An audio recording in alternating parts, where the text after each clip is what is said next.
책방은 매달 문화 행사를 진행하고 있습니다. 이번이 벌써 5번째 행사인데요. 매번 함께 하시면서 자리를 빛내주고 계시는 분들이 많이 계신데 그 중에서도 또 특별한 분들이 계시죠. 책방지기 문재인 전 대통령님과 그리고 김정숙 여사님 함께 해주고 계십니다. 인사 아까 다 드렸습니다. 다른 분들. 예. 그래서 이제는 평산책방의 책방지기이신 문재인 전 대통령님의 환영 인사를 한번 청해 들어볼까요? 네, 여러분 반갑습니다. 날씨가 구전데 많이들 와주셨습니다.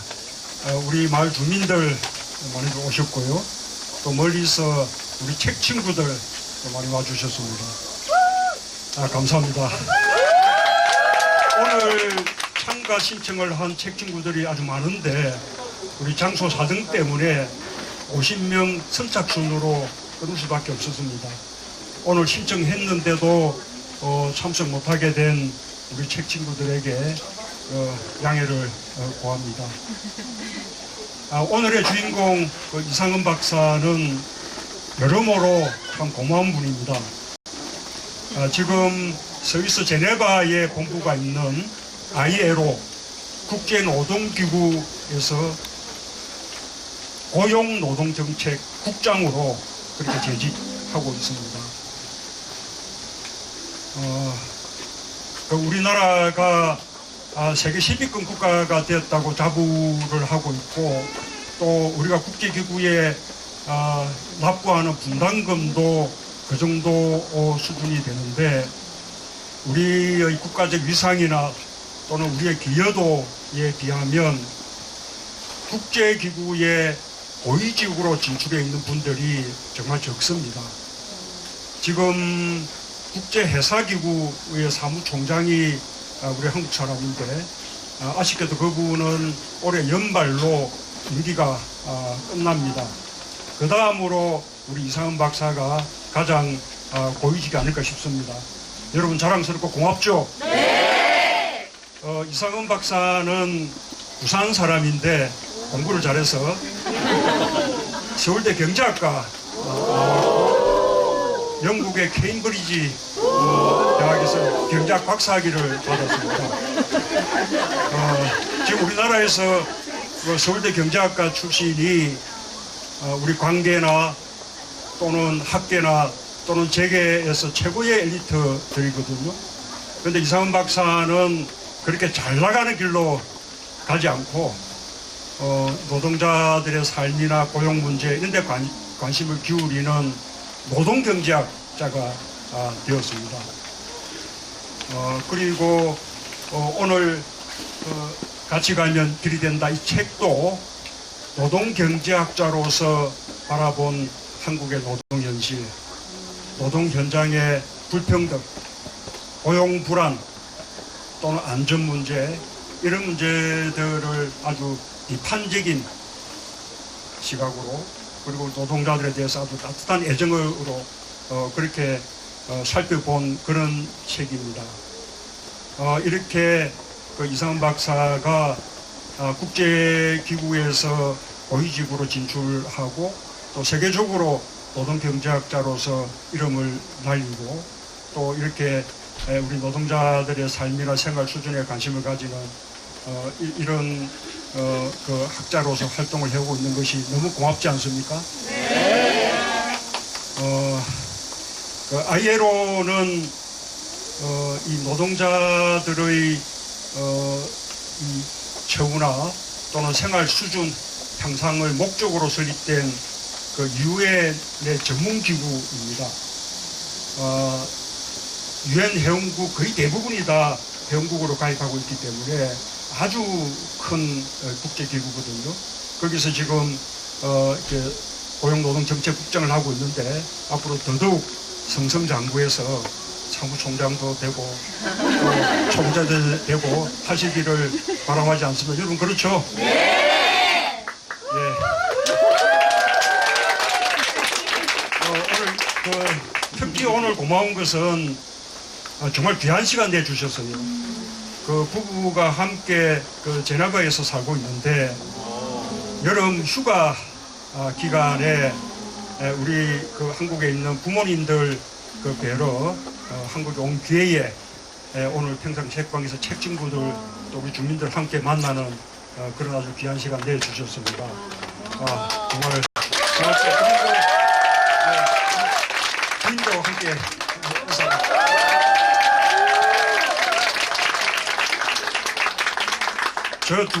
저 부부가 지금 같이 가면 길이 된다라는 책을 내기 얼마 전에 함께 공저자로 책을 함께 이렇게 냈는데요. 제목이 우린 11살에 만났어요. 그렇죠? 그 책을 보니까 두 분이 부산 영도에 있는 같은 초등학교에 같은 학년으로 다녔는데 11살이면 5학년쯤 되죠. 그때 만나서 좋아하다가 결혼까지 하게 됐다고. 대단하죠. 오늘 고맙고요. 이상훈 박사와 함께 오늘 아주 보람 있고 또 즐거운 좋은 시간 되기를 바랍니다. 감사합니다.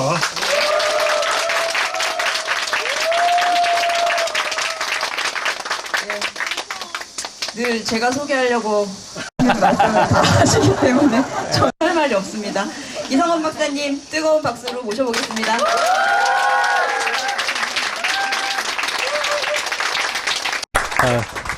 네, 감사합니다. 이게 좀 난감하네요. 왜냐, 제일 난감한 거는 이제 뜨락 분들께서 공연을 너무 잘해 주셨어요. 그래서 굉장히 이렇게, 좀 저 기분을 좋게 만들어 주셨는데, 제가 지금부터 이야기 들을 거는 조금 다운된 이야기를 드리게 되고, 그리고 대통령님은 제가 아이로 이런 거 소개하려고 그랬거든요. 근데 다 해주셨어요. 그래서 이래저래 좀 난감한 상황입니다만은 최선을 다해보겠습니다. 우선, 이 자리 만들어주신 평산책방에 큰 감사드리고요. 네, 뭐 여기 다들 계신데, 네, 제가 너무 좋아합니다. 예, 지금 분위기도 너무 좋고요. 그리고 무엇보다도 대통령님께 좀 감사드리고요. 제가 책을 쓰고 책이 좀 팔렸어요. 근데 책이 팔린 거는 저자 능력과는 전혀 무관하고요. 대통령께서 추천해 주셔서 책이 꽤 많이 팔렸고, 게다가 제가 여기 오기 전에 대통령께서 저녁 식사까지 주셨어요. 그러니까 예, 완전히 우리식으로 표현하면 로또죠. 그래서 너무 감사드린다는 말씀드리고, 그다음에 저희 출판사 관계자들이 와 계신데, 여기 뭐 정혜지 과장이고 몇 분 와 계신데, 저분들이 여기 서울에 계시거든요. 여기 내려온다고 그러길래 뭐 굳이 그렇게까지 할 필요가 있나 했어요, 처음에. 그래서 나를 도와주나 이렇게 생각했죠. 근데 알고 보니까 그게 아니라 문 대통령 뵈러 온 거예요. 예, 그래서 지금 아주 행복해 하고 있습니다. 어디엔가 있을 거예요, 지금. 대통령께서 소개를 너무 잘해주셔서 제가 뭘 더 해야 될지는 모르겠는데, 그래도, 제 소개를 조금 하자면, 이제, ILO에서 일을 하고 있고요. ILO라는 게, 노사정기구예요. 국제노동기구가 노동조합이 아니고요. 노사정이 모여서 국제노동 기준도 만들고, 일자리는 어떻게 만들 것인데, 이런 걸 같이 고민하는 곳입니다. 제가 거기 일한 지가 이제 25년 됐습니다. 2000년에서 일을 했으니까. 굉장히 놀라시네요. 예, 대통령을 5년밖에 못해서 그런 것 같은데. 제가 사는 데는, 일을 할 때는 영어로 하고요. 그 다음에 제가 생활권은 제네바하고 프랑스가 거의 불어권이에요. 그리고 제가 들어서 아시겠지만 제가 한국말을 경상도 사투리를 씁니다. 그러니까 생각을 해보시면 세 가지 언어를 잘 구사할 것 같잖아요. 근데 현실은 하나도 안 돼요. 한국말도 잘 안 되고 해서 아마 여러분이 고생하실 것 같습니다. 아이로 소개 잘 해주셨는데, 아마 제가 알기로는, 아이로 내에서 문 대통령님의 인기가 되게 좋거든요. 그래서 아마 역대 대통령 중에 가장 인기 있으신 분.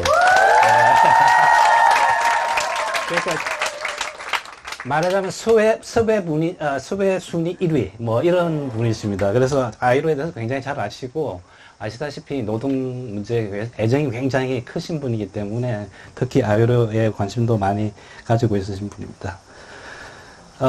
저 아내도 소개시켜 줬는데 지금 저는 제네바에 사는 건 아니고요. 그 국경을 건너면 이제 프랑스인데요. 거기서 살고 있습니다. 저 와이프랑 저랑 이렇게 살고 있고 이주 노동자죠. 거기서. 그래서 매일 신분 좀 보여줘야 되고 그래요. 그래서 그리고 저희 저도 강아지를 한 마리 키우거든요. 그 강아지는 보스니아에서 왔습니다. 그래서 이제 유기견이한테 입양을 한 거죠. 그러니까 우리 가족이라고 셋이 있는데 전부 이주 노동자 이주견이죠. 그러니까 이주견 이렇게 해서 살고 있습니다. 그래서 어떻게 보면 가족 전체가 좀 떠돌이고요.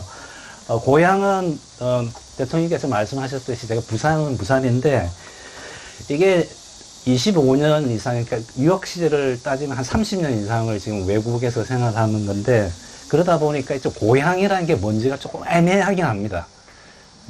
여러분이 저한테 고향이 뭐냐 이렇게 물어보면 태어나기는 삼천포에서 태어났거든요. 아시나 모르겠지만 삼천포라는 데가 있는데 지금 사천인데요.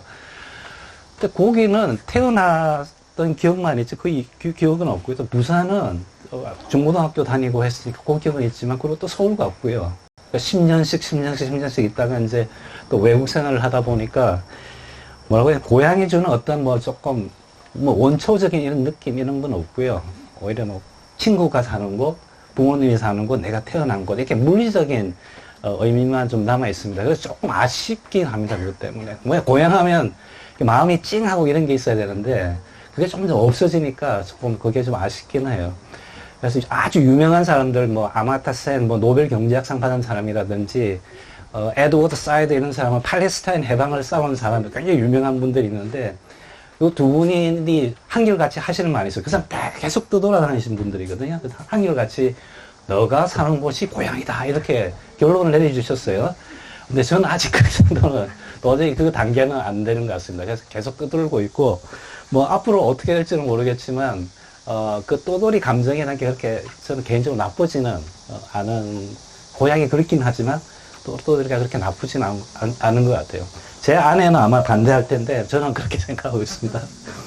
그리고 또 이제 이야기를 좀 잠시 하기 전에 이제, 대통령과 인연에 대해서 잠시 설명을 드리는 게 좋을 것 같은데 왜 난데없이 왜 대통령께서 제 책, 아무 관심 없는 책을 왜 이렇게 추천했을까 좀 궁금해 하실 텐데 대통령께서 기억하실지는 모르겠지만 제가 처음 뵌 게 제가 세어봤어요, 정확하게. 정확하게 10년 1개월 전이에요.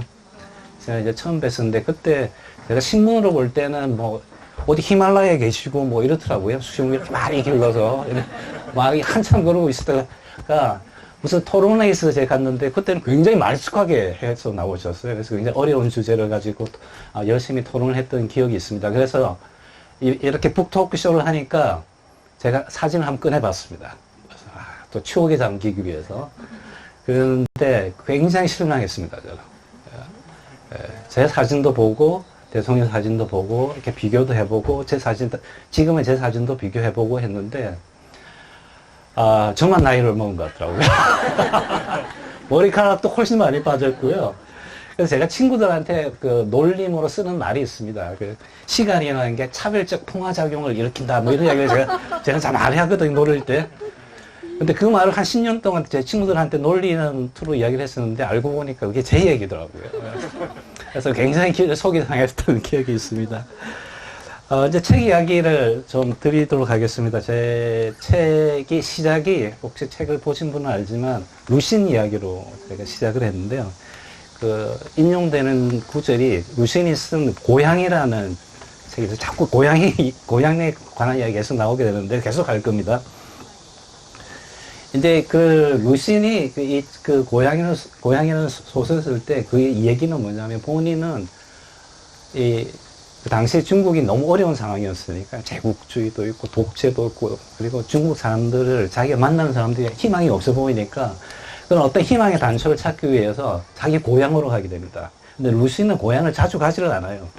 그래서 부인도 있었는데 부인도 버렸던 사람이고 이렇게 해서 잘 가지를 않는데 우연한 기회에 뭔가를 좀 찾기 위해서 고향에 갔는데 역시 실망을 하게 됩니다. 거기서. 자기가 생각했던 희망적인 건 하나도 없고 사람들은 모두 나약하고 아무런 정신도 없고 그리고 이제 경제적으로도 어렵고 이런 상황이었거든요. 그런데 그런 이런 느낌을 찾다가 루신이 깨달은 게 뭐냐면 내가 뭔가 새로운 희망을 찾으려고 하는데 자기는 계속 뒤를 돌아보면서 거기에 있는 길에 집착을 한다는 거죠. 그러니까 내가 해야 될 일은 이 상황에서 새롭게 뭔가 길을 조금씩 열어가야 될 일을 해야지 희망이 생기는 것인데 나는 거꾸로 그 희망을 뒤로 돌아보면서 거기에 뭐가 있지 않았을까? 이거 끊임없이 돌아보는 거죠. 그러니까 돌아보면 없죠. 항상 실망스럽고. 그래서 그 상당히 오랜 기간 동안 고향을 돌아다니면서 맨 마지막에 쓰는 구절이 그 책에 제가 인용한 구절인데 다 읽어보셨겠지만 제가 한번 읽어보면요. 그 희망이란 본래 있다고도 할 수 없고 없다고도 할 수 없다. 그것은 마치 땅 위의 길과 같은 것이다. 본래 땅 위에는 길이 없었다.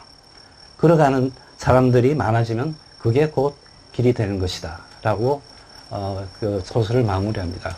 이러고 나서 사실은 루시는 다시 북경으로 이렇게 돌아다니면서 본인이 할 수 있는 희망이 무엇인가, 희망을 만드는 일이 무엇인가에 대해서 열심히 싸우기 시작합니다. 그래서 제가 이 책 제목을 이렇게 잡았거든요. 여기까지는 참 좋았는데, 그래서 반응을 봤어요, 반응을 봤는데, 반응이 갈라지더라고요. 책 제목이 너무 좋다 하는 분도 굉장히 많아요.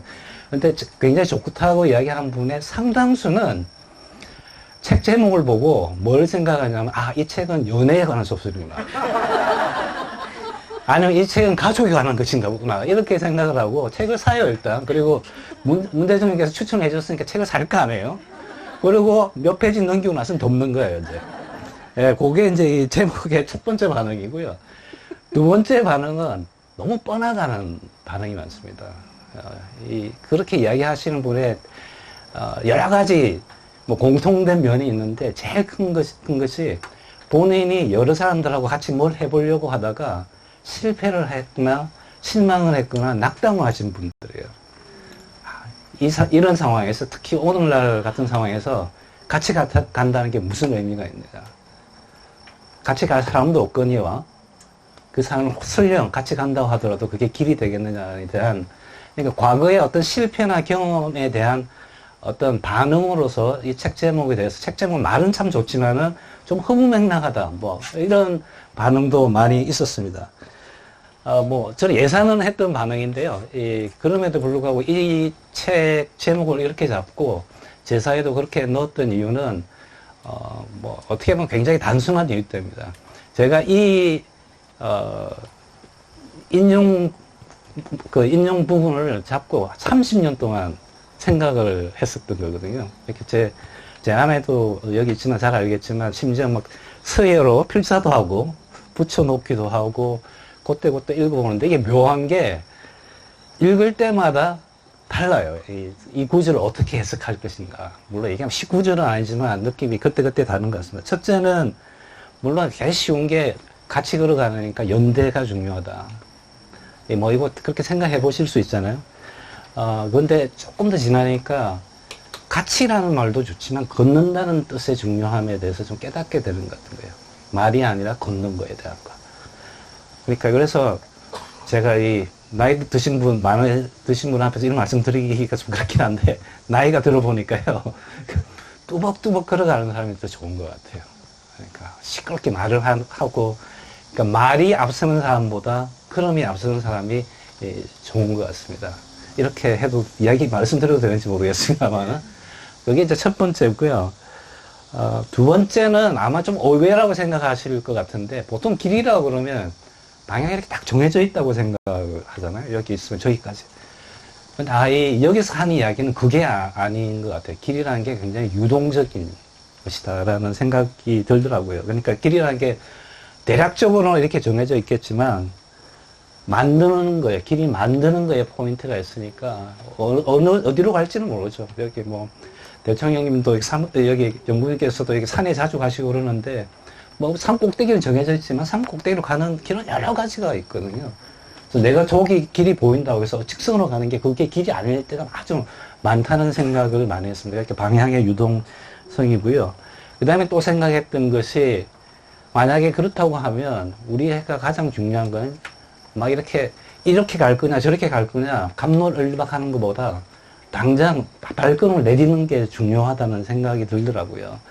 네, 한국 사회뿐만 아니라 다른 모든 사회에서도 특징적인 게 갑론을박하다가요. 지금 해야 될 일을 안 한 경우는 굉장히 많습니다. 그러니까 사회적으로 산적해 있는 숙제들 있잖아요. 지금 해야 될 숙제. 숙제는 하지는 않고 내일 새로 나올 숙제를 두고 고민을 하는 거예요. 계속. 그러다 보니까 우리는 숙제는 미뤄두고 다음 숙제에 대해서 끊임없이 고민하고 이런 일이 생기거든요. 그래서 이게 저는 한국의 노동 문제의 상당 부분은 이런 밀린 숙제라는 느낌을 많이 가지게 되었습니다. 제가 그쪽에 관심이 있으니까 그런 생각을 많이 했고요. 그래서 이제 뭐 방향의 유동성 걸어가는 데 중요한 게 두 번째 느낀 건데, 그런 생각을 자꾸 하다 보니까 표현에 그런 표현이 있잖아요. 관역을 향해서 쏘라 이런 표현이 있잖아요. 그 표현이 너무 싫어지는 거예요. 이제 그때부터는. 뭔가 저기 하나 딱 정해져 있으면 내가 활을 해서 딱 당겨버리면 그걸로 문제가 해결되는 방식. 그게 과연 우리가 사회를 바꾸는 방식인 건지, 또 뭐 나이 드신 분들한테 그런 말씀 드리기 그렇지만 삶을 살아가는 방식인지, 여기에 대한 좀 고민도 좀 됐고요. 그래서 이제 저는 사실 방위 출신이고, 대통령님은 특수부대 출신이라서 군대 용어 쓰기가 참 애매하긴 한데, 그러니까 제가 좋아하는 거는 0점 조정입니다. 그러니까 항상 뭘 하기 전에 똑같을 수는 없거든요. 그때 항상 클릭해서 조정을 하고 조금씩 바꿔나가는 거예요. 그게 사실은 이 길이수는 메타포가 아닌가 이런 생각을 했고요. 세 번째는 좀 과격한 얘기가 될 수 있는데요. 최근에 든 이야기인데, 이 책을 쓸 때 좀 고민을 많이 했던 부분입니다. 요즘 최근에 좀 제가 느끼는 생각이, 제가 외국에 있으니까 한국 상황을 잘 모르긴 하지만, 제가 이렇게 드리는 말씀은 한국뿐만 아니라 전 세계적인 현상입니다. 제가 느꼈던 거는 이제 길에 이렇게 같이 가시는 분들이 막 좋은 말도 많이 하고, 정의, 공정, 뭐, 평등 이런 이야기 많이 하시잖아요. 근데 그런 분들이 어떤 경우는 앞서서 길을 내는 사람 같은데, 사실 보고 있으면 그분들이 길을 막고 있는 경우가 많은 것 같아요. 그래서 목소리가, 그러니까 사회 정의를 아주 세게 외치는 사람이고, 깃발도 나서서 앞서는 분들이 굉장히 많은데, 어느 순간 보면 우리가 왜 못 나가고 있을까 보면, 알고 보면 뭐 바깥에서 바람이 불어서 그러는 게, 비가 와서 이런 게 아니라 그분들이 앞으로 안 나가는 거나 심지어 못 나가게 막고 있는 것 같다는 느낌을 들 때가 많습니다. 아마 여러 가지로 뭐 다른 분야에서 경험하셨을 것 같은데, 저는 아직도 일터에서 일하시다가 많은 분이 돌아가시는 이유 중에 하나가 그런 현상과도 좀 관련이 되어 있지 않을까, 이런 생각을 했습니다. 그래서 제 책을 보면 사실 제사가 두 개가 있어요. 하나는 루시인의 인용 부분이 있고요. 그 다음에 두 번째 부분은 제가 이렇게 쓰는 게 있는데요. 제가 읽어보겠습니다. 옳음을 말하는 우리가 실상 길을 막고 서 있다. 이런 게 두 번째 제사입니다. 그래서 제가 책을, 물론 기존에 쓴 책들을 모으긴 했지만은, 제 자신이 이런 두 제사 간의 긴장 관계, 한쪽은 같이 가면 길이 된다라는 메타포와, 하나는 옳음을 이야기하면서도 길을 막고 있을 수가 있다라는 이 두 가지 간의 긴장 관계에서 좀 책을 쓰려고 했고요. 그래서 사실은 그런 긴장 관계가 있기 때문에 책 부분에 좀 스스로를 고발하는 글들이 좀 있습니다. 그러니까 이렇게 두 개의 긴장 관계가 있으면 저를 빼놓고 글을 쓴다는 건 사실 불가능하거든요. 저도 그 길에 있었던 사람이고, 여전히 서 있던 사람이고, 그리고 다른 사람하고 같이 서 있는 사람인데, 나만 쏙 빼놓고 그 길에 대해서 이야기한다든지, 또 그 길 위에 있는 사람한테 이야기를 한다는 것은 어불성설이다라고 생각을 해서, 가능하면 제 이야기를 빼지 않고, 나한테 스스로 묻는 방식으로, 글을 쓰고 했습니다. 물론 이제, 대충 했죠. 제 이야기 나올 때는 대충 넘어가고 가긴 했지만, 여하튼 책에서는 좀 그렇게 하려고, 노력을 했습니다. 그래서 오늘은 책 이야기를 좀 제 개인적인 이야기로, 해서, 책 이야기를 좀 드리려고 합니다. 사실 이게, 이 고민을 많이 해서 이런 이야기를 해도 되나, 이런 공개적인 자리에서. 그런데 이 책을 설명하는 데는 제 자신을 이야기하는 게 제일 나을 것 같아서 제가 말씀드리겠습니다. 저한테 아킬레스건이 있냐 이렇게 물어보면 많죠. 그 중에 제일 큰 아킬레스건은 1988년 때로 돌아갑니다. 그때가 이제 한국에서 올림픽 할 때죠. 그때 제가 대학교 3학년이었고, 그때 대통령님은 되게 여러 가지 일로 바쁘셨을 텐데, 그때 제 친구 중에 이름이 철수라고 하는 친구가 있는데, 그 친구가 부산에 있으신 분은 알지만 삼복도로 그것도 밑이 아니고요. 삼복도로 위에 보면 서민 아파트들이 조금 있었거든요. 정말 가장 거주 환경이 안 좋은 데가 있었는데, 거기 이제 꼬르머니 모시고 이제 자기 남동생, 여동생 이렇게 해서 키우는데 굉장히 좋은 친구였어요. 고등학교 친구였는데. 근데 이제 이때 1988년 이때는 뭐 저희들이야 뭐 민주주의 뭐 이러고 혁명 뭐 이런 이야기도 하고요. 막 거리에서 시끄럽게 하고 있을 때 이 친구는 그럴 여유가 없었으니까 선언학교를 가고 그다음에 전문대를 졸업하고 이제 첫 출항을 88년 올림픽국 할 때쯤에 나갔어요. 첫 출항을. 근데 첫 출항 나갔을 때 배가 전복이 돼서 죽었어요. 공식적으로 죽은 건 아니고 아직까지도 실종 상태입니다. 그래서 이제 뭐 저희들 그때 친한 친구고 그러니까 이 힘도 넘치고 이러니까 다들 이렇게 친구들 한 10명이서 모여서 그 해당 선사, 대양호라는 배인데요. 대양호도 그 회사에 막 가서 항의도 하고 이제 했어요. 그러다가 뭔가 여러 가지 미심쩍은 게 있어서 막 서류를 뒤져봤어요. 그 딴에는 저희들 대학생이니까 영어도 좀 읽을 줄 알고 그러니까 그 선사 사무실에 남아있는 뭐 수리 자료라든지 이런 거 뒤졌어요, 저희들이.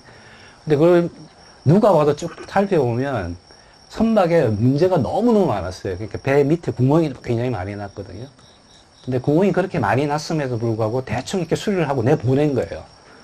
근데 그 순간에 또 굉장히 어떻게 보면 우연한 것이 이 선사가 보험 가입을 훨씬 높여버린 거예요. 그러니까 이거 전에 뭐 2억짜리였으면 그거 4억에 해당되는 보험을 들었던 거예요. 그래서 젊은 상상력이 많던 저희들은 이게 뭔가가 있다라고 해서 이제 언론에 알리고 뭐 거리에서 시위를 하고 이렇게 했어요. 그래서 언론에 보도도 많이 되고 했었거든요. 부산일보 이런 데서. 근데 저희들이 뭐 그때 지혜도 없고 힘도 없고 이제 오로지 열정만 있으니까 어떻게 했느냐면 결국은 저희들이 결정한 게 이 항만청이 다 책임이 있다고 해서 친구들하고 유족들하고 항만청에 쳐들어갔습니다. 항만청장실에 들어가서 뭐 이렇게 뭐 크게 폭력은 안 지었지만 뭐 이렇게 책상도 뒤집고 이렇게 했죠. 해결을 하라고. 그런데 뭐 그렇게 하면 이제 당연히 경찰청에서 이제 다들 잡으러 오죠. 그래서 이제 그 다음 날에 저를 잡으러 와서 근데 그때 경찰 한 분이 굉장히 착한 분이 있어서 너 잡으러 오니까 빨리 도망가라 그러더라고요. 그래서 저는 빨리 도망가서 그때 제 와이프랑 한참 연애하고 있었거든요. 열심히. 그래서 둘이 손잡고 빨리 도망을 갔어요. 그런데 제가 그렇게 하면서 제 친구들한테는 얘기를 못했어요. 근데 다른 친구 다 잡혔어요. 그래서 감옥을 가고 고생을 하고 했었는데 그렇게 되고 나니까 그 다음에 유족들이 뭐 친구들 잡히고 그러니까 바로 합의를 해버리죠. 일을 무마하기 위해서 하고 이제 일도 무야무야되고 조사하는 것도 무야무야됐어요. 그래서 그러고 나서 이게 상황이 어떻게 되는지를 알아보려고 이래저래 하고 있는데 그 담당 검사가 책을 썼어요. 아마 그분도 아마 좀 정치적인 욕심이 있으신지 모르겠는데 검사를 그만두고 본인이 좀 정의로운 검사라는 걸 보이기 위해서 책을 쓰시는데 거기 보면 이 사건에 대한 기록이 나와요. 제가 한번 읽어볼게요. 옛날 건데 굉장히 친숙한 스토리일 겁니다. 이 검사가 한 말입니다. 나는 대양호의 선주인 국제상선 사장을 구속하기로 마음을 먹었다. 이런 여러 가지 증거를 입각해서. 그런데 부장검사와 차장검사는 나의 의견에 동의하였으나 이제 검사장은 반대했다. 검사장은 뭐 이런 걸 가지고 사람을 구속하느냐고 했고 나는 검사장이 왜 반대하는지는 몰랐지만 그의 뜻을 따를 수밖에 없었다. 이게 사건이 종결되는 방식이었던 거예요. 그 당시에. 그래서 그때 이제 돌이켜보면 마음만 앞서고 이런 내부 사정도 모르고 아무 꼴로 몰랐던 거죠. 그래서 이제 굉장히 후회스러운 순간인데 이게 잘 믿겨지지가 않으실지 모르겠지만 이게 저는 항상 돌아가는 원점이라고 해야 되나요? 그래서 예를 들어서 일터에서 무슨 사고가 있다. 이러면 심지어 강아지까지 방해를 고양인지 모르겠는데 뭐 일터에서 여러 가지 사고가 있다든지 이러면 모르겠어요. 설명은 잘 안 되는데 그 시점으로 또 돌아가는 것 같아요. 친구 이야기로 돌아가게 되고 그리고 그 이후로도 이제 제가 저희 가족들 중에 이제 선원인 부신들이 많아서 그렇게 돌아가시거나 사고를 당해서 이렇게 하시는 걸 많이 봤어요. 그럼 또 그때 돌아가는데 제가 그때 느낀 건 뭐냐면 죽음 자체가 아니라 한 사람이 노동자든 시민이든 누구든 간에 한 사람이 죽으면 그 죽음이 얼마나 큰 파장을 일으키느냐를 제가 그때 알았어요. 그래서 제 친구 같은 경우에는 그 사고로 죽고 나서 그 홀어머니가 또 암으로 바로 돌아가셨고, 그 다음에 저희 이모부님이 그렇게 힘들어 하실 때는 그 이후로 이모는 절대 빈곤 상태에서 계속 고생을 하시다가 지금도 고생하시거든요. 그러니까 이 이야기를 겪으면서 제가 느꼈던 거는 일자리라는 거 있잖아요. 일자리라는 게 정말 월급 이상의 의미가 있구나. 그러니까 좋은 일자리, 뭐 300만 원짜리 좋은 일자리라는 거는 300만 원 이상의 가치가 있는 거예요. 그러니까 본인한테만 300만 원이 아니고 우리 어머니한테도 300만 원짜리가 되는 거고 우리 형제들한테 300만 원짜리가 되는 거고 그렇게 되면 우리 사회적으로도 300만 원짜리가 되는 거야. 월급 300만 원 이상의 가치가 있는 거죠. 그래서 우리는 좋은 일자리를 항상 과소평가하게 돼요. 월급만 보니까. 그 다음에 나쁜 일자리는요, 또 우리가 과대평가를 해요. 일하다가 죽을 수 있잖아요. 그런 일자리 뭐 200만 원 이렇게 주잖아요. 그러면 그 일자리는 200만 원 월급이 아니라 사실 영원히 해야죠. 사람을 죽일 수 있는 직장이면. 근데 우리는 그걸 200만 원 일자리라고 그러거든요. 그래서 제가 경제학자인데 경제학자로서 제일 힘든 부분이 이 부분이에요. 경제학에서 늘 어떻게 가르치냐면 일자리의 가치라는 그러니까 임금이라는 거는 일자리의 가치다 그러거든요. 생산하는 만큼 가치. 그러니까 네가 월급을 300만 원 받으면 그 가치가 300만 원이라는 거죠. 근데 저는 이런 걸 이렇게 보고 있으면 아니 일자리 300만 원은 결코 300만 원이 아니다. 이건 400만 원일 수도 500만 원일 수도 있다라는 얘기를 하고 나쁜 일자리를 월급으로만 보면 판단할 수도 없다는 거죠. 경제학에서 그 어려운 말로 외부성이라고 그래요. 그러니까 이 금전적으로 표현되지 않는 수많은 혜택 또는 위험 이런 것이 우리가 노동시장이나 일자리나 월급을 결정할 때는 사실 고려가 안 되는 측면이 많다는 겁니다. 그래서 이제 옛날 얘기가 길어졌는데요. 지금 이야기 좀 해보죠. 이게 88년이면 계산을 하면 지금 한 30년 가까이 이제 된 거죠. 그러니까 뭐 3세기가 그냥 그게 뭐 영어로 하면 데케이드, 3데케이드가 지나간 건데 그리고 요즘 뭐 눈 떠보니 선진국이다, 눈 떠보면 우진국이다 이런 얘기는 안 하는데 이런 거 다 빼고요. 한국은 정말 예외적입니다. 저는 예외성에 대해서 말씀드리려고 해요. 그러니까 제가 아직도 대양호는 지금 제 친구가 탔던 대양호는 없어졌지만 지금 제 생각에는 제 친구의 대양호는 계속되고 있거든요. 그 대양호가 이제 제철소도 되고 어떤 데는 조선소도 되고 건설현장도 되고요. 뭐 최근에는 제빵 공장도 되고 그리고 요즘 뭐 배달 노동자 같은 경우에는 심지어 길거리에서 그냥 죽어요. 이게 지금 1988년 이야기라는 게 아니라 1988년에 그랬으면 그랬거니 할 수는 있는데 지금 2023년 얘기거든요. 그리고 한국이 여러 면으로 정말 예외적이긴 한데 이 부분에서는 굉장히 예외적인 게요. 저희들이 이제 그림을 많이 그립니다. 경제가 성장을 하게 되면 산업체율이 어떻게 떨어지는지 이렇게 그림을 그리거든요. 그러면 제가 혹시 인쇄물에 보면 제가 그림 그린 게 있는데 그림이 이렇게 그 몇 페이지에 보면 아마 있을 텐데요.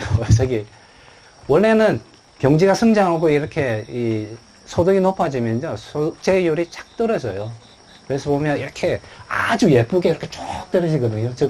경제학자니까 이런 거 되게 좋아하거든요. 쭉 떨어지는 거. 그런데 거기에 보면 항상 예외적인 나라가 한 나라가 있어요. 이렇게 선 바깥에 딱 있는 그 얘기는 뭐냐면 높은 소득에도 불구하고 산업재해 사망률이 너무 높은 나라. 그 나라가 딱 한 나라 있어요. 전 세계적으로. 그 나라가 한국입니다.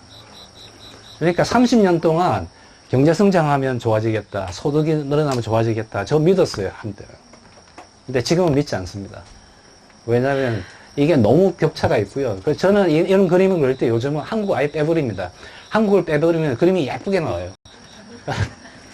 그 정도의 상황인 거죠. 그러니까 자꾸 그런 생각이 드는 거예요. 외국에 있으면서도 이제 이런 걸 보게 되니까 또 이제 군 관련 일을 하니까 왜 그럴까를 자꾸 생각을 하게 되거든요. 그러니까 소득이나 먹고 살기 힘들어서 이런 건가 아직 그건 아닌 것 같은데 그건 뭘까?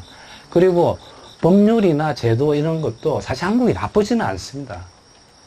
그러니까 뭐 대통령께서도 이제 재직 시절에 관련 법 규정 이런 거 많이 해 주셨고 그런 제도적으로 뭐가 다 있거든요. 근데 왜 안 될까?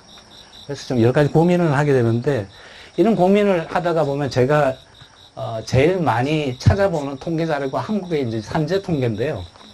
이거 제일 거의 일주일에 한 번씩은 무조건 찾아봅니다. 몇 명 정도 돌아가셨는지. 근데 이게 재작년인 것 같은데 어느 날 제가 누가 저희 친구가 소개를 해줘서 너 그렇게 복잡하게 신문 보고 찾지 말고 웹사이트 한 군데 가면 그게 다 모여있대요.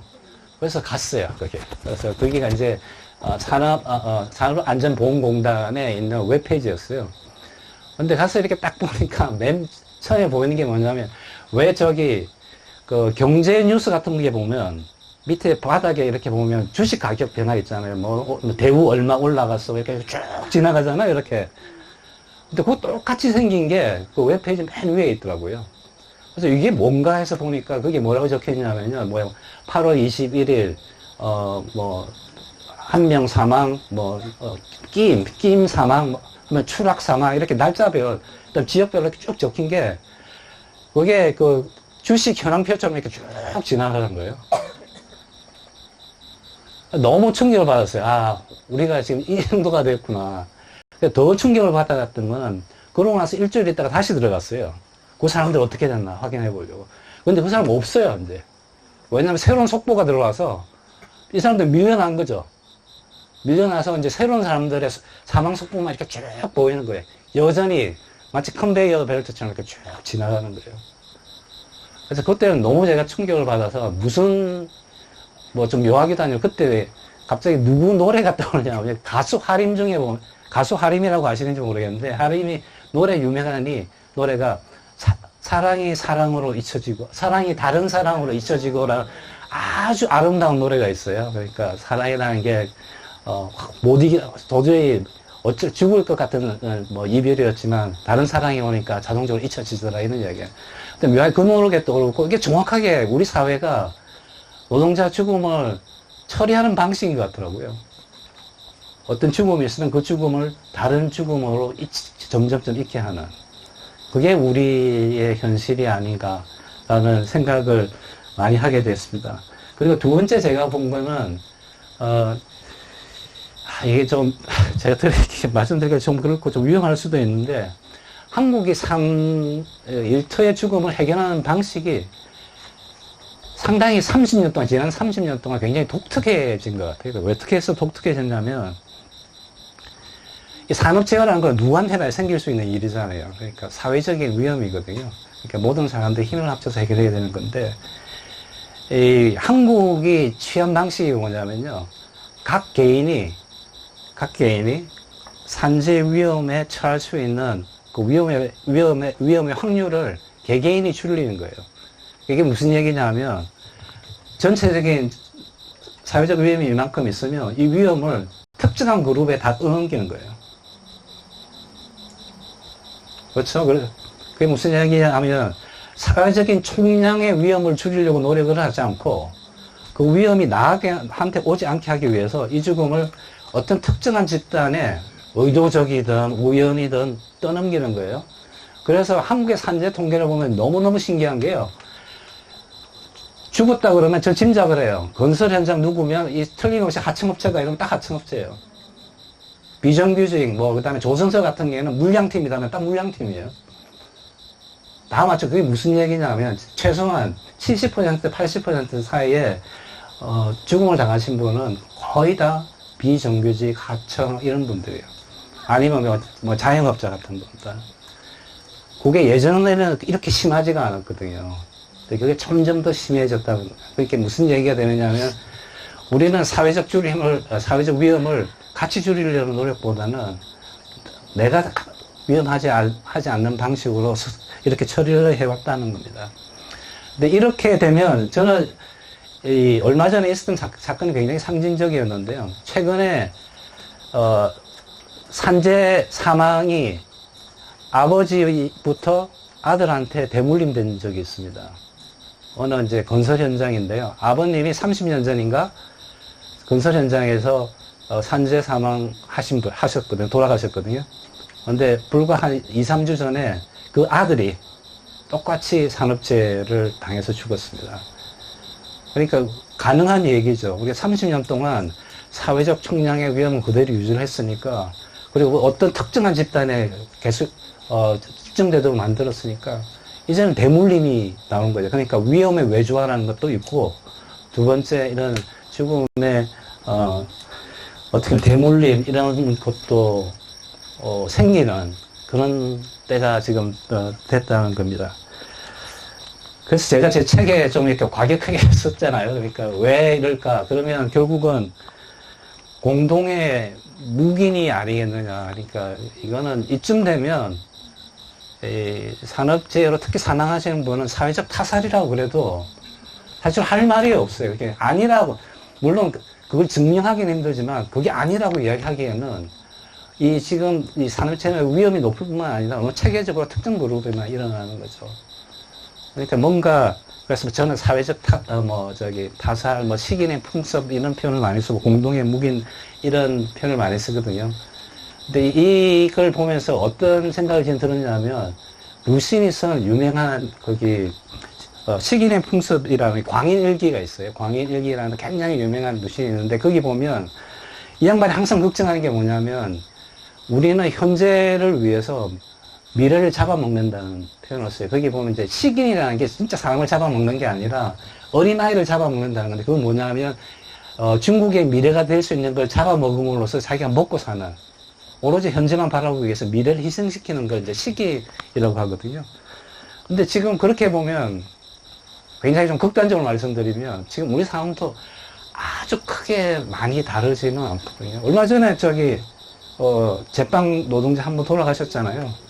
그분은 반죽하다 돌아가셨거든요. 그 빵 우리가 먹잖아요.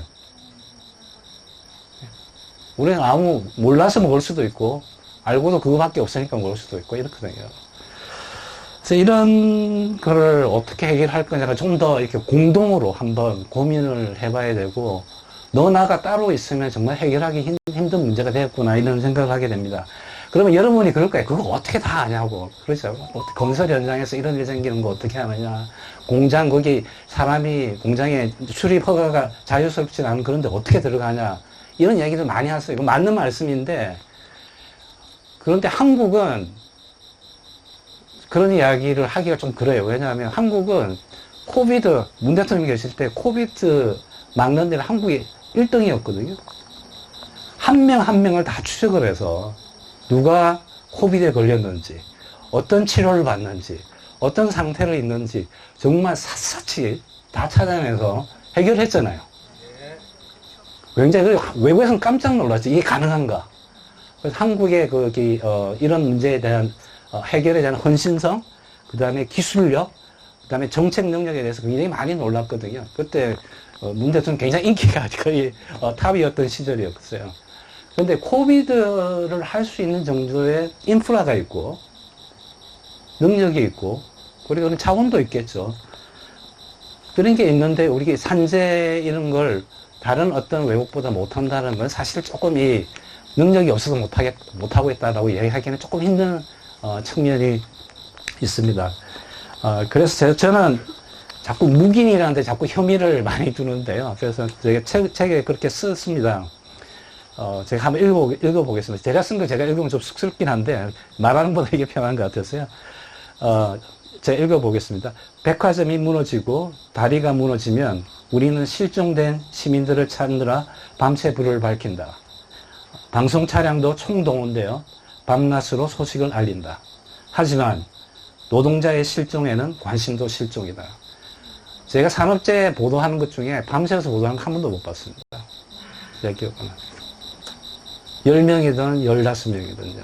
그런데 아파트에서 누가 사고가 나면 바로 현장에 중대차 보내서 알리거든요.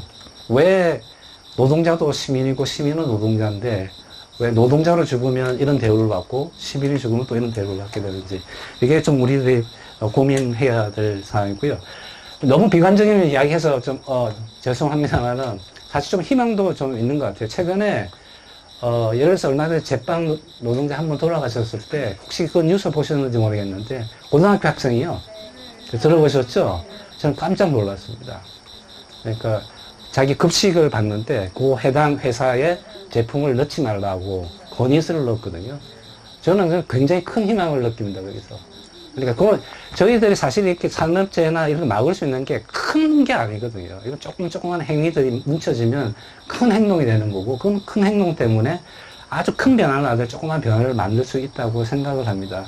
저도 어제 이제 여기 김해 가야고등학교 학생들을 만나서 이런저런 이야기 했는데요. 거기서 똑같은 이야기를 하더라고요. 이런 경우에는 우리가 할 수 있는 건 뭐 급식이라든지 내가 먹지 않겠다 이런 식으로 자기들끼리 논의를 해서 할 수 있는 그 역량이 있는 것 같더라고요. 그래서 그런 게 굉장히 좀 희망적이라고 느꼈습니다. 제 시간이 너무 많이 잡아먹은 것 같은데요. 저 시간이 좀 어떻게 되는지 좀 확인해 주시겠어요, 혹시? 예. 예. 다 됐네요. 예, 그럼 간단하게 이제, 몇 가지 요지만 더 말씀드리고, 제가 이제 일터라는 죽음에 대해서 이렇게 말씀을 드렸는데, 그건 이제 예시를 한 거고요. 한국 노동 문제는 여러모로 좀 예외적입니다. 노동 시간 있잖아요. 아까 그 그래프 생각나시죠? 거기에 또 예외적인 나라가 딱 한 나라 있거든요. 딱 한국입니다. 거기도. 소득 대비 이런 걸 다 고려해도 노동 시간이 다른 문제도 좀 그런 면들이 많고요. 그러면 이제 이 문제의 본질이 뭔지 이건 또 뭐 같이 고민해 봐야 될 문제 같습니다. 제가 그래서 책에서는 좀 걸림돌이라고 해야 되나? 그 예시로 말씀을 드렸던 것이, 분리 내지는 배제 내지는 차별. 이런 문제입니다. 그러니까 사회적 위험을 우리는 사회적으로 좀 해결하려고 하지 않고 너무 개인이 분리, 차별 또는 뭐 배제 이런 전략을 통해서 해결하는 경향이 최근에 너무 많이 강해졌고요. 요즘 흔히 말하면 각자 도생 이런 표현이 바로 이제 그 밑에 깔려 있는 것 같습니다. 그래서 책에서는 뭐 울타리치기라고 말씀드렸죠. 울타리치기라는 게 뭐 대기업이 골목에 빵집 만드는 것뿐만 아니라 정말 엄청나게 많이 있습니다. 또 심지어 노동자들 사이에서도 울타리 치기가 많고요. 정규직이 울타리 쳐서 비정규직 만들고 비정규직이 또 울타리 쳐서 또 다른 거 만들어내고 이렇게 계속 하거든요. 그게 노동조합도 있지만 노동조합도 그 문제를 해결하지 못할 정도의 지금 상황인 거고요. 그 다음에 두 번째 능력주의라는 예를 들었는데 능력주의는 이제 복잡한 문제니까 간단하게 말씀드리면 능력주의라는 게 좋은 말이죠. 신분으로 이렇게 사람을 이렇게 보상하고 가는 게 아니라 본인의 능력이 있는 걸 보상하는 건데 이게 이제 처음에는 굉장히 진보적인 거죠. 그런데 하지만 이게 조금 시간이 지나면서 이게 좀 더 보수적인 걸 바꿔요. 그러니까 이 능력이라는 기준을 좀 애매하게 아주 좁게 만든다든지 그리고 능력에 대한 보상을 늘리고 제일 중요한 건 능력을 세습할 수가 있습니다. 지금은. 좀 뭐 이거 잘 말씀드리지 않아도 잘 아실 것 같습니다. 그래서 능력주의라는 말을 이 표현을 쓴 사람이 마이클 영이라는 영국의 사회학자인데요. 이 사람의 책의 부제가 뭐냐면 1870에서 2033 이렇게 되어 있습니다. 그래서 이 사람의 주장은 뭐냐면 능력주의가 점점점 악화되어서 결국은 사회적 불안을 일으키고 마지막에 사회적 봉기가 일어날 것이다라고 본 겁니다. 이 사람은. 약간 공상과학 소설식으로 썼죠. 그래서 2033년이 언제냐면요. 그런 사회적 봉기가 전 세계적으로 일어날 거라고 본 겁니다. 지금 23년이 한 10년 정도 남았네. 이 사람 말이 맞다면. 그렇고요. 그다음 두 번째는 뭐 이분 여기 계신 분한테 설명할 필요는 없겠지만 저는 한국 사회가 다른 어떤 나라에 비해서 노동에 대한 멸시, 혐오가 강하다고 생각을 합니다. 개인적으로는. 대통령께서 뭐 노동 존중이라는 기치를 내세우고 말씀하셨지만 아마 그런 것도 이제 거기에 관련되어 있는데 저 외국에 있으니까 많이 돌아다녀 보면 노동에 대한 혐오, 멸시라는 건 항상 있는데 한국이 특히 심한 것 같아요. 여러 가지 측면에서 볼 수 있는 것 같습니다. 뭐 최근에 뭐 실업급여와 관련된 논란도 보시면 알 테고, 그 이상하게 게으르다는 신화가 있잖아요. 노동자 게을러서 그렇지 너는 게으르기 때문에 그럴 수밖에 없어. 이런 식의 관념이 굉장히 강하고 그게 통해요 또. 근데 아까 말씀드렸지만 한국 노동자가 어떤 노동자냐 하면 전 세계 어느 노동자보다 일을 많이 하고요. 많이 죽어요. 근데 그런 노동자들한테 게으르다라는 것은 어불성설이죠. 그렇지만 이게 관념으로서는 굉장히 아주 강하게 남아있는 것 같습니다. 이 편견을, 그리고 노동자는 잘 속인다 이런 것도 굉장히 강한 관념인 것 같아요. 그러니까 노동자의 조그만한 속임이 있다 하더라도 여기에 대해서는 굉장히 영심을 터프해 굉장히 거칠게 하는데 큰 돈에 대해서 상당히 관대합니다 또. 뭐 이번에 실업급여 문제 생겼잖아요. 거기서 아무리 속임수가 있다 하더라도 그 노동자가 가져간 액수가 많아야 5만 10만 원일 거예요 그게. 근데 우리는 몇 천억 몇백억 이렇게 하는 데 대해서는 뭐 그렇겠거니 무슨 깊은 뜻이 있었겠거니 이렇게 생각을 하잖아요 신문 보면서. 근데 왜 이런 비대칭적인 관념이 있는지 모르겠습니다.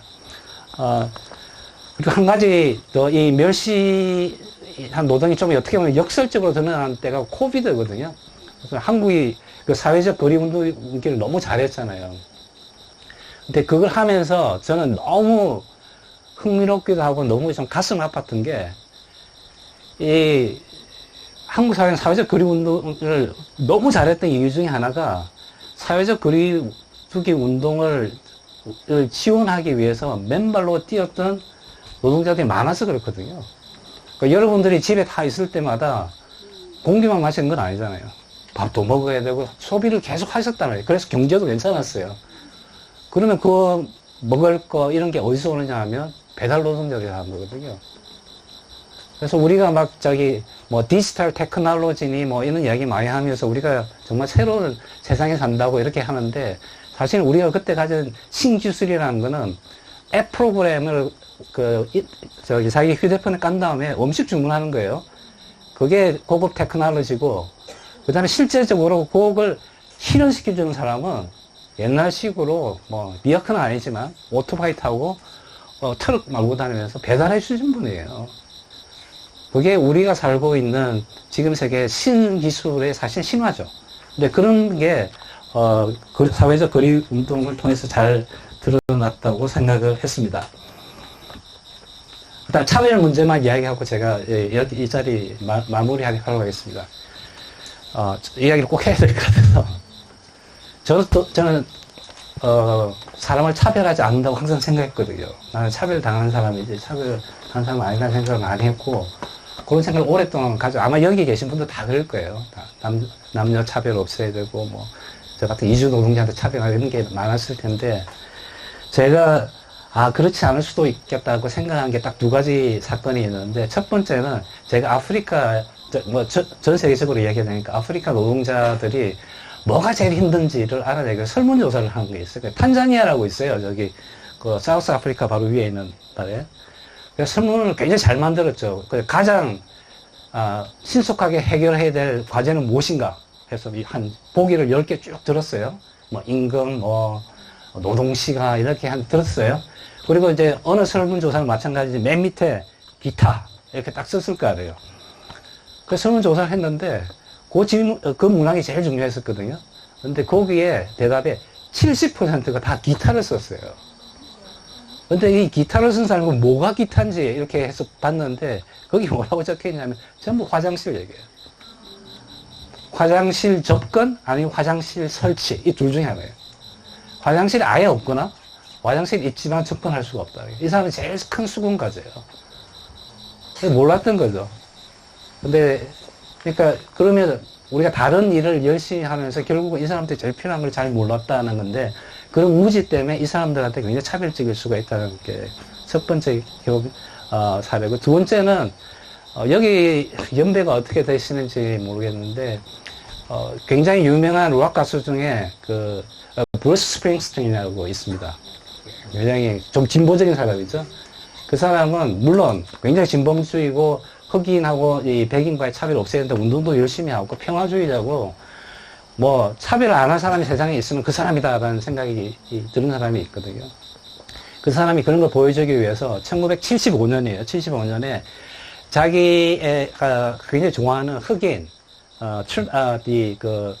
색스폰을 부는 친구가 있어요. 클라이메리라고 있는데 그 친구랑 앨범을 같이 내면서 둘이 이렇게 사진을 찍어요. 굉장히 멋진 앨범이 있습니다. 근데 이 사람이 어느 순간에 내가 정말 차별을 몰랐구나 깨닫는 순간이 있는데 어떤 때냐면 에이즈가 아프리카에서 굉장히 창궐했을 때 여러 가지 콘서트를 많이 했어요. 그런데 이 락이라는 게 미국에 가게 되면 대부분 다 백인들이 보거든요. 근데 이제 뭐 그런 거 모르고 있다가 아프리카에 이제 밤에 공연을 했을 거 아니에요? 그래서 무대에 딱 섰는데 앞이 새까만 거예요. 정말 새까만 거예요. 모든 사람 얼굴이 새까맣고 바깥도 깜짝깜짝. 그러니까 자기는 그것이 공포를 느끼죠. 자기는 그걸 한 번도 본 적이 없어요. 자기가 간 데는 항상 하얗거든요. 앞쪽이 앞이. 그러니까 그제서야 자기 친구 클레멘이 미국에서 자기랑 공연을 할 때 어떤 공포감을 느꼈을지를 그제서야 알겠다는 거예요. 왜냐하면 미국의 1970년대에 록 페스티벌이나 록 콘서트에 오는 사람은 다 백인이에요. 자기만 흑인인 거예요. 그러면서 결론이 그래요. 내가 차별하지 않았다고 늘 생각해왔지만 나는 사실 차별이 뭔지를 모르는구나. 이런 이야기를 한 적이 있습니다. 그래서 차별이라는 것은 저는 그래서 나는 차별하지 않는다고 이야기하지 않습니다. 그냥 차별하지 않으려고 노력한다라고만 이야기를 하고요. 내가 언제든지 누구를 차별할 수도 있고, 나도 차별을 당할 수도 있고. 그래서 그 이야기는 꼭 해주고 싶어서 시간이 좀 많이 지났지만, 했습니다. 이 정도로 마무리를 저는 하려고 하고요.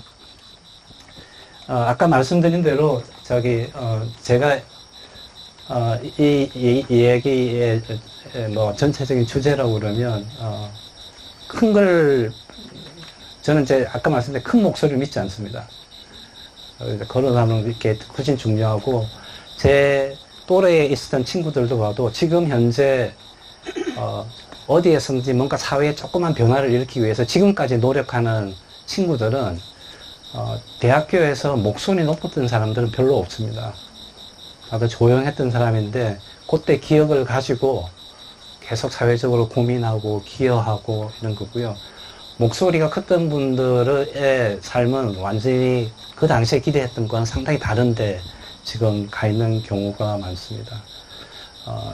그래서 그 점이 되게 중요하고, 저도 좀 그렇게 살려고 노력을 많이 하고, 그래서 나침반 얘기 들었고, 저는 좀 어려울 때, 그리고 뭔가 좀 흔들림이 있다고 생각을 했을 때, 그때만 되면 제 친구, 아까 대양호에서 죽은 친구 이야기 쓰는데, 그게 저에 보면 어떻게 보면 나침반의 바늘에 해당됩니다. 항상 거기에 돌아오면 또 방향을 다시 찾아갈 수 있을 것 같고, 그래서 좀 고맙죠. 오래전에 잃어버린 친구들이면 그게 평생의 방향을 좀 잘 잡아주는 그런 친구인 것 같습니다. 마지막으로 정리하면서 감사의 인사 한 번만 더 드리면요. 대통령께 다시 한 번 더 감사드리고, 연부님께 감사드리고요. 그리고 제, 아내에게도 좀 감사드립니다. 이제 아내가, 제가 글을 쓰게 되면 모든 글을 제일 먼저 읽는 사람이 제 처입니다. 그래서 제 처가 오케이 해야지 출고가 된다고 해야 되나? 그렇게 되고, 그래서 제가 책에는 어떻게 보면 제 모든 글에 이렇게 리트머스 종이 역할을 해주는 역할이잖아요. 좀 공식적으로 고맙다고 이야기를 해야지 제가 앞으로 편해질 것 같아서.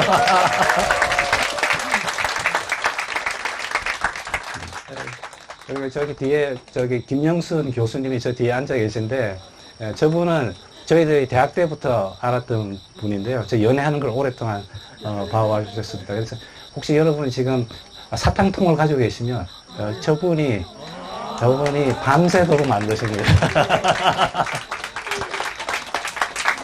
그리고 다시 한번 책방 여러 관계자님께 감사드리겠습니다. 네. 그리고 제가 결국 할 수 있는 말은 같이 가면 길이 된다 이 정도에 대한 이야기, 또 구체적인 더 이야기는 못 드리겠고, 저도 이제 계속 가겠다 이런 다짐을 하고요. 그거 말고는 사실 뭘 더 할 수 있을까. 그리고 그렇게 좀 진정을 하는 것만이 사회든 삶이든 이거 앞으로 나가게 할 수 있는 것이라고 믿고 있고요. 그런 큰 길을 만드는데 이 평산 책방이 정말 큰 일을 해주지 않을까 큰 기대를 하고 있습니다. 여기 있는 분들도 그 길에 동참해 주실 거라고 믿습니다. 고맙습니다.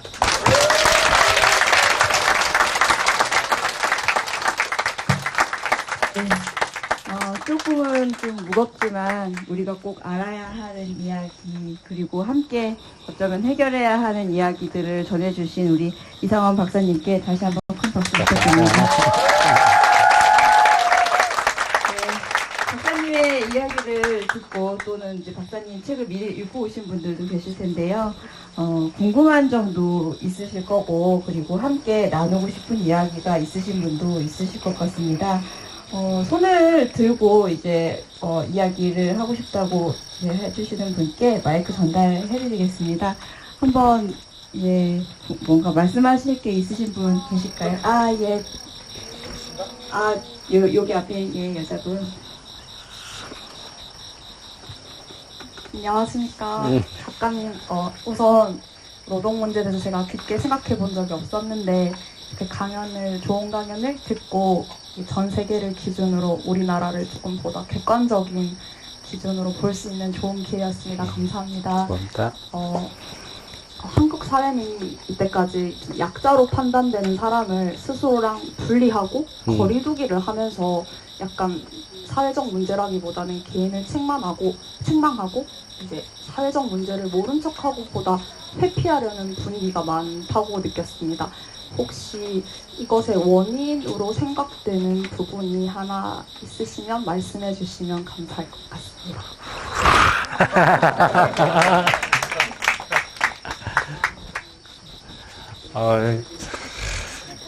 잘 모르겠는데요.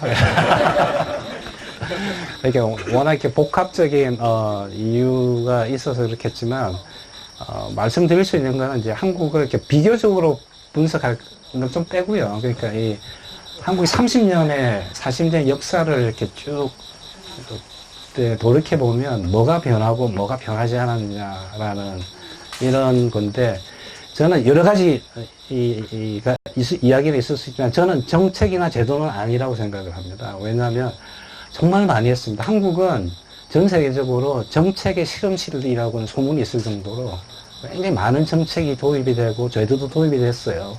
물론 미진한 면이 있죠. 그런데 부족한 게 이런 제도적인 변화, 법적인 변화 이런 걸 뒷받침할 수 있는 표현이 어떻게 돼요? 사회적 힘이라고 해야 되나요? 공동체든지 뭐든지 간에 왜냐하면 제도라는 것이 그냥 진공상태에 생기는 건 아니거든요. 제도를 이렇게 집행할 수 있도록 사회적으로 압력을 만들어주고 이렇게 사고가 나면 예를 들어서 이제 한국의 근로감독관이 가서 조사를 한 다음에 법원이나 검찰에서 냉정하게 법대로 처리를 할 수 있는 과정이 있어야 되는데 대통령도 계시지만 이 과정이라는 게 사회적인 힘이나 압력이 없으면 잘 안 됩니다. 그러니까 빠져나갈 국리가 있으면 금방 빠져나가거든요. 법이라는 게 원래 그렇잖아요. 그래서 제가 조금 관심을 두고 보고 있는 부분이 이 사회적 힘이라는 것이 점점 약해져 가는 게 아닌가라는 느낌이 듭니다. 각자 도생이 되었던 공동체의 붕괴든지 공동체라는 게 마을 공동체만 이야기하는 게 아니라 같은 일자리에서 일하는 사람들끼리 그 내에서의 공동체도 약해진다는 거죠. 옆에서 사람이 죽어도 정말 죄송한 말씀입니다. 요즘은 어떤 공장은 옆에 사람이 죽어도 왼쪽에서 작업하고 있어요.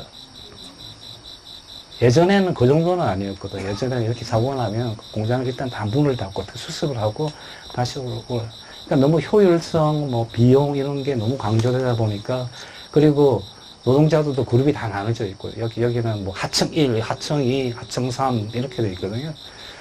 그런 걸 좀 복원하려고 하는 노력이 중요하지 않을까. 다른 요인도 많이 있습니다만 저는 그런 쪽이 지금 현재는 좀 중요할 것 같다는 생각을 하고 있습니다. 감사합니다. 또 질문 예.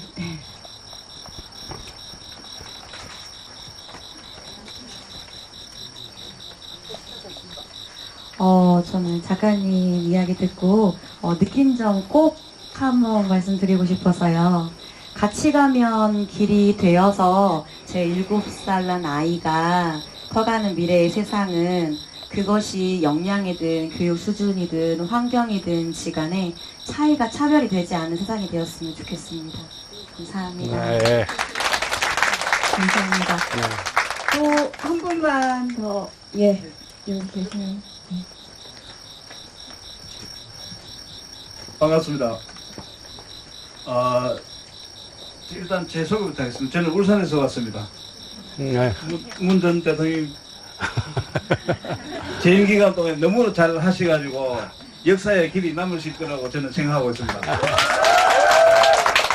그리고 한 가지 이제 노동 문제에 대해서 책도 내시고 설명을 하시고 국제 노동 기구에 몸을 담고 계시니까 이 지금 우리나라 노동 문제 산재 사고 또 여러 번 발생하고 이랬는데 요거를 국제 노동 기구에서 좀 이렇게 발표를 해가지고 국제적으로 큰 언론에 발표를 해가지고 이게 좀 국가적으로 압력이 좀 갈 수 있도록 이렇게 하는 방향은 어떤지.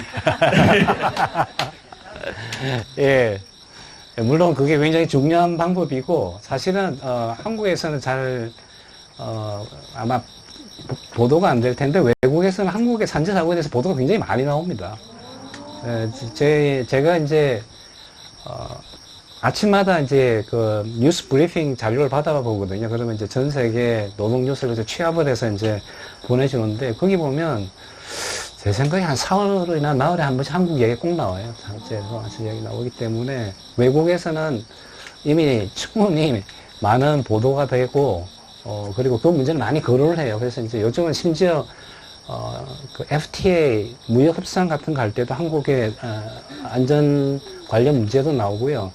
지금은 이제 ILO에서 좀 더 기술적인 얘기를 드리자면 ILO의 핵심 협약이라는 게 있습니다. 뭐 결사의 자유라든지 핵심 협약이고, 대통령 계실 때 핵심 협약을 많이 비준을 해줘서 한국이 그냥 한 단계 올라갔는데, 작년부터는 산업 안전이 그 핵심 조약의 일부로 이제 드디어 포함이 됐습니다.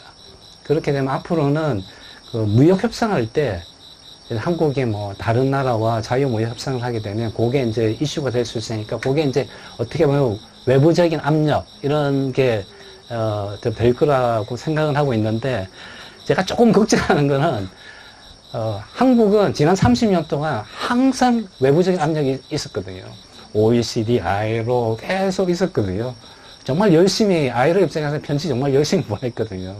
그다음에 뭐 공고안이고 이렇게 많이 보냈고, 그리고 무역 협상을 통해서도 압력이 있었는데, 결국은 한국에서 그 압력이 아니라 이게 좋은 계기이기 때문에 우리가 바꿔야 되겠다라는 어떤 내부 동력을 만들어내는 것이 가장 중요한 것 같아요. 그러니까 몇 년 전에는 우리가 좀 그런 기회가 있어서 좀 일부 전진을 했던 거고요. 지금은 어떤지 모르겠습니다만은, 지금은 약간 조금 좀 미적미적한다고 그래야 되나? 좀 그런 느낌이 많이 있습니다. 그래서 올해는 특히 유달리 산업 재 관련된 사망이 유달리 많은 것 같다는 느낌. 그래서 좀 걱정은 되고 있습니다. 네, 감사합니다. 또 하시고 싶은 말씀이 많으시겠지만 시간이 조금 늦어진 것 같아서 예, 이제 마무리를 좀 해볼까 합니다. 오늘 박사님 말씀을 듣고 또 여러분과 이야기를 나누고 보니 박사님의 책의 서평의 마지막 글귀를 같이 나누고 싶다는 생각이 드는데요. 뻔한 처지에 있는 사람들끼리 온기를 모아서 회복하며 어떻게든 살아내는 여정을 정겨이 반기고 뜨겁게 북돋는다. 희망, 같이 가면 길이 된다. 라는 글귀였습니다. 결국은 저희가 함께 힘을 모아서 나아가야 할 것 같다는 생각이 듭니다. 박사님의 이 서평 마지막 글귀 오래 여운을 남을 것 같고요. 우리 모두 어떻게든 이 어려운 시기를 잘 살아냈으면 좋겠다라는 마음이 듭니다. 귀한 이야기 함께 나눠주신 이상원 박사님께 감사의 박수 한번 다시 드리겠습니다. 감사합니다.